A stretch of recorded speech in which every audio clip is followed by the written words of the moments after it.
यदि कोई किसी से प्रेम करता हो और बहुत प्रेम करता हो और अंत में अगर वह लड़की उस व्यक्ति को छोड़ करके चली जाए और वह व्यक्ति उस सदमे को बर्दाश्त न कर पाए और मर जाए, अगर इसकी एक स्टोरी बनाकर के आपके सामने रखी जाए तो वह स्टोरी कैसी होगी? जी हाँ, आज के इस वीडियो लेक्चर में हम बात करने वाले हैं पोएम नंबर 6 जो इंटर में पढ़ाई जाती है, ला बेल्डेम सेंस मर्सी की। इसको लिखने वाले हैं जॉन कीट्स। वह प्रेम करने वाला कोई और नहीं बल्कि पोएम का जो पोएट है जॉन कीट्स वह खुद ही हैं। जॉन कीट्स फैनी ब्राउने नाम की एक महिला से प्रेम करते थे। वह बहुत ही खूबसूरत थी, एक परियों की बच्ची के समान जो है खूबसूरती उसके अंदर भरा हुआ था, प्रकृति ने दिया था। कभी उसे बहुत ही प्रेम करता था, लेकिन अंत में वह फैनी ब्राउने कभी यानी जॉन कीट्स को छोड़ करके चली जाती है और कभी सदमे को बर्दाश्त नहीं कर पाता है और मात्र 26 साल के अल्प आयु में ही वह जो है कभी इस दुनिया को छोड़ करके चला जाता है। तो आज के इस वीडियो लेक्चर में हम इसी को पढ़ने वाले हैं। अगर कोई ऐसी स्टोरी है जिसको हम गीत के माध्यम से, पोएम के माध्यम से, कविता के माध्यम से हम रखते हैं तो उसको इंग्लिश में कहा जाता है बैलेट। तो यह पोएम हमारा बैलेट है। इस पोएम में कुल हमारे 12 स्टेंजाज है। इसमें कवि का डबल रोल है, कवि ही योद्धा है और योद्धा ही कवि है। अर्थात कवि एक योद्धा से पूछता है कि आप क्यों इतना उदास हो, क्यों इतना परेशान हो, आपके परेशानी का क्या कारण है। एक बार पूछता है, 2 बार पूछता है, 3 बार जब पूछता है तब जो है वह योद्धा अपना मुंह खोलता है और जब वह मुंह खोलता है तो वह पूरी लव स्टोरी उसे सुना डालता है। तो आइए आप भी इस स्टोरी को सुने। स्टूडेंट्स, आज के इस वीडियो लेक्चर में हम लोग 12 क्लास की पोएम नंबर 6 पढ़ेंगे जिसका टाइटल है ला बेल्डेम सेंस मर्सी। इसका यदि दूसरे शब्दों में देखें तो हिंदी होगा अ लेडी विदाउट मर्सी, दया रहित एक सुंदर स्त्री। जॉन कीट्स का जन्म 1795 में हुआ था और 1831 इनका डेथ हो गया था। अगर आप देखते हैं तो यह मात्र 26 वर्ष की अल्प आयु में ही इनका डेथ हो गया था। स्टूडेंट्स, मैं आपको बताना चाहता हूं कि यह जो कवि थे, इस पोएम के बारे में मैं थोड़ा सा आपको बता दूं। यह एक फैनी ब्राउने नाम की लड़की से प्रेम करते थे और वह इन्हें प्रेम में धोखा दे दी और जिसकी वजह से इनका जो लाइफ था वह मिजरेबल हो गया और अंततः यह युवा काल में ही मृत्यु को प्राप्त कर लिए। तो पोएम बहुत इंटरेस्टिंग है। आइए सीधे हम टेक्स्ट पर चलते हैं। स्टार्ट करने से पहले आप एक चीज और जान लें कि इस पोएम में कुल 12 स्टेंजा हैं और यह पोएम हमारा एक बैलेड है। बैलेड उसे कहते हैं जिसमें एक स्टोरी को गा करके प्रस्तुत किया जाता है। तो इस पोएम में कवि का डबल रोल है। कवि एक शस्त्रों से सुसज्जित योद्धा से पूछता है, तो योद्धा भी कवि और कवि भी योद्धा है। अर्थात जब एक बार कवि बोल लेगा तब योद्धा बोलेगा।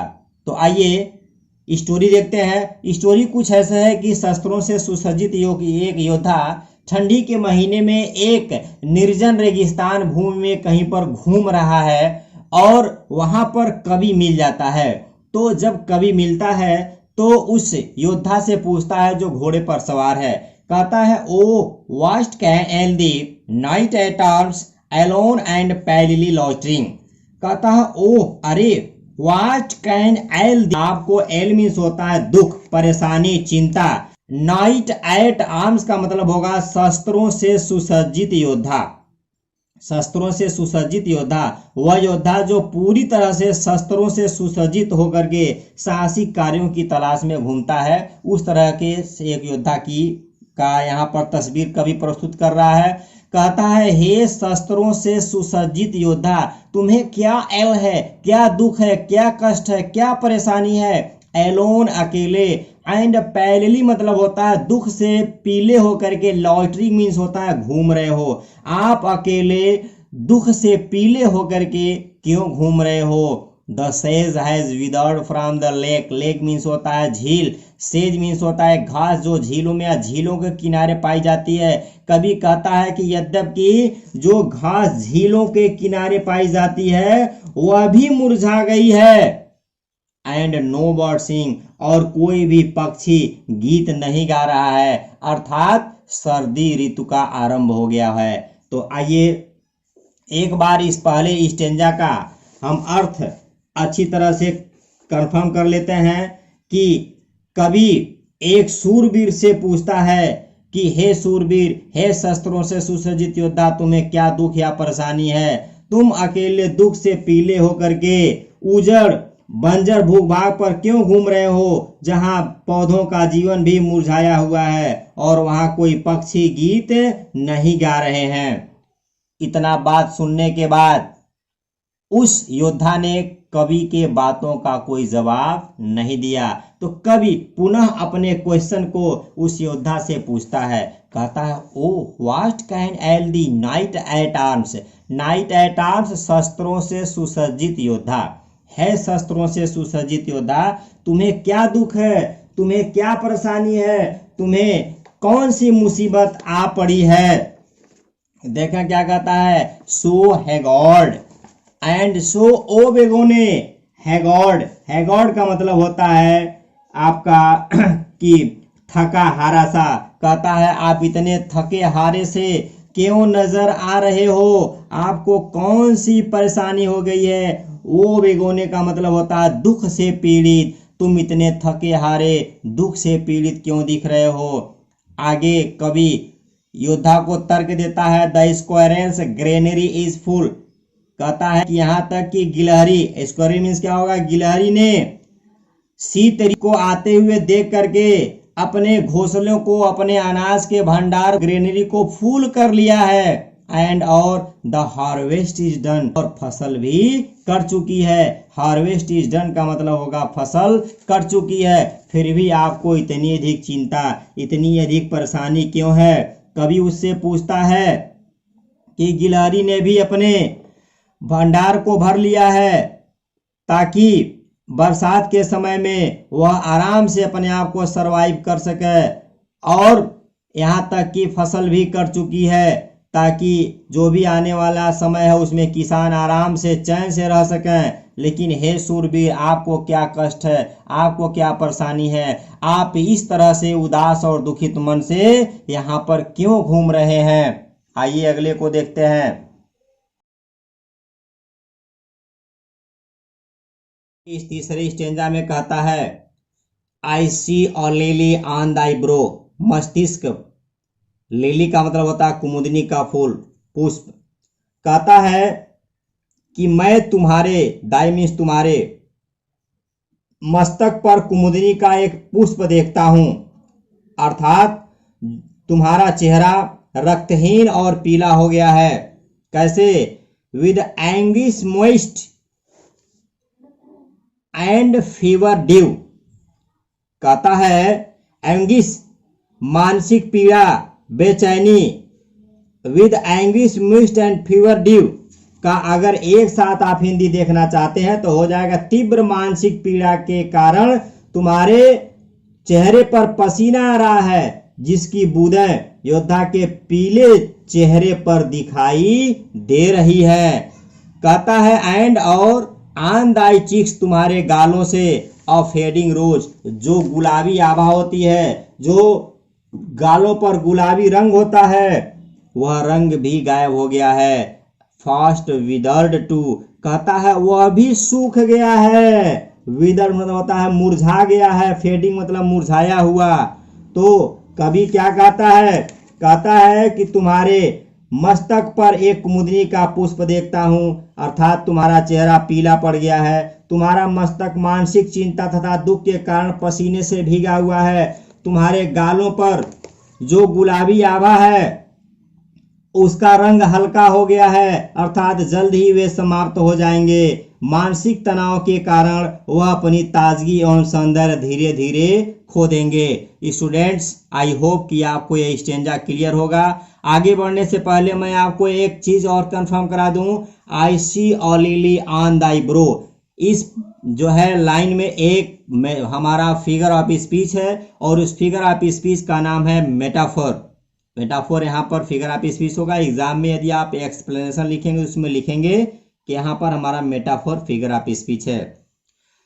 इन तीन स्टेंजाज में कवि के द्वारा लगातार प्रश्नों को किए जाने के बाद अब चौथे स्टेंजा में जो सशस्त्र योद्धा है, जो घोड़े पर सवार होकर के पूरी तरह से जो है अपने हथियारों से लैस है, अब वह जवाब देता है कवि से। क्या कहता है? आई मेट, मैं मिला, और लेडी एक महिला से, इन द मिड्स मीन्स होगा चारागाह में। कहता है मैं चारागाह में एक महिला से मिला, या चारागाह में मुझसे एक स्त्री मिली, फुल ब्यूटीफुल। कहता है वह बहुत ही खूबसूरत थी। अ फेरी चाइल्ड, कहता है वह एक परी पुत्री की तरह से लगती थी। उसकी खूबसूरती का जिक्र कर रहा है, इतनी अधिक खूबसूरत थी कि लगता था वह किसी परियों की लड़की है। हर हेयर वॉज लॉन्ग, उसके बाल लंबे थे। हट वॉज लाइट, उसके पांव हल्के थे, पैर हल्के थे। उसका जो चाल था, चलने का मूवमेंट था, वह हल्का था, हल्के पैरों से वह चलती थी। And her eyes were wild, wild का मतलब यहाँ जंगल से नहीं है, यहाँ प्रेम से मतलब है। कह रहा है और उसकी आंखों में एक प्रेम की जो है अनुभूति थी, प्रेम अपने आंखों में वह लेकर के योद्धा के सामने खड़ी थी। आगे बढ़ने से पहले एक बार और इसका हिंदी मैं क्लियर करा दूं कि शस्त्रों से सुसज्जित योद्धा कवि को उत्तर देता है और बताता है कि वह एक महिला से चारागाह में मिला था। आगे महिला की खूबसूरती का जिक्र करते हुए बताता है कि वह महिला इतनी अधिक खूबसूरत थी कि वह परी के बेटी के समान लग रही थी। उसके बाल लंबे थे, वह आकर्षण ढंग से चल रही थी। उसका चलने का तरीका इतना अच्छा था कि कोई भी देख करके उस पर मोहित हो जाता था। उसकी आंखों में प्रेम एवं भावुक उत्साह से भरी हुई थी। तो आई होप कि आपको ये क्लियर हो गया होगा। आगे आए, आगे हम देखते हैं 5 को देख लेते हैं। उस योद्धा को उस महिला से प्रेम हो जाता है। प्रेम होने के बाद इन दोनों लोगों के बीच में गिफ्ट का आदान प्रदान होता है। सबसे पहला गिफ्ट वह योद्धा उस महिला को देता है, बताता है आई मेड, मैं बनाया, और गार्लैंड, फूलों की माला, फॉर हर हेड, उसके सर के लिए। क्या बताता है? कहता है मैं उसके सिर के लिए फूलों की माला बनाई। एंड ब्रेसलेट्स टू, ब्रेसलेट्स में जो होता है कंगन, बताता है मैंने कंगन बनाया। एंड फ्रेग्रेंट का मतलब होगा सुगंधित, जोन का मतलब होगा करधनी बनाया, एक सुगंधित करधनी बनाया जो कमर में हम पहनते हैं, स्त्रियां पहनती हैं, ऐसे कह सकते हैं। इतना कुछ बना करके जब योद्धा ने उस महिला को ऑफर कर दिया, शी लुक्ड एट मी, तो वह योद्धा कवि से बताता है वह मुझे ऐसे देखी एज शी डिड लव, कि वह मुझसे प्रेम करती हो। एंड और मेड स्वीट मून, मून मतलब होता है प्रेम की कराहट, और वह प्रेम की कराहट करते हुए प्रेम में मुझसे जो है बोली। आप एक बार और इसका हिंदी अर्थ देख लें ताकि आपको बेहतर ढंग से समझ में आए। जो अयोध्या कवि से बताता है कि मैंने उस खूबसूरत महिला के लिए उसके गले के लिए एक सुंदर माला बनाया, उसने सुंदर सुगंधित फूलों से उसके हाथों के लिए चूड़ियां एवं एक कमरबंद बनाई। इन चीजों को उसने उस महिला को अपने प्रेम की निशानी के रूप में प्रदान किया, एज अ गिफ्ट दिया। महिला ने उसे प्यार भरी आंखों से देखा एवं उसने उस शूरवीर के लिए मधुर गीत गाया। आप ऐसे कह सकते हैं, पोएम का सेंस आप समझ सकते हैं कि वह महिला प्यार वाली बात जो है योद्धा से की। योद्धा को लग रहा था कि यह महिला हमसे सच्चा प्रेम कर रही है, और उस योद्धा के दिल में उस महिला के लिए एक काफी जो है अच्छा जगह बन गया। आगे देखें पुनः क्या हुआ, स्टोरी आगे बढ़ती है। I set her on my pacing steed, steed means होता है सवारी, सेट मीन्स बिठा लिया, पेसिंग मीन्स होता है तेज गति से दौड़ते हुए, स्टीड मीन्स सवारी यानी घोड़ा, योद्धाओं का सवारी घोड़ा होता है। बताता है वह योद्धा कहता है कि मैंने उसे अपने तेज गति से दौड़ने वाले घोड़े पर बिठा लिया, एंड नथिंग इल्स सा ऑल डे लॉन्ग। बताता है कि दिन भर मैं उसके अलावा कुछ देखा ही नहीं, कभी दिन भर उस महिला को देखता रहा, निहारता रहा, उसकी सुंदरता को देखता रहा। और क्या हुआ आगे, फॉर क्योंकि साइड लॉन्ग एक किनारे से, वुड सी बेंड वह झुकी हुई थी, एंड सिंग और गा रही थी, अ फेरी सॉन्ग एक परियों का गीत। बता रहा है कि जब योद्धा ने उस महिला को उस अपने घोड़े पर बिठा लिया तो वह झुक करके गीत गा रही थी।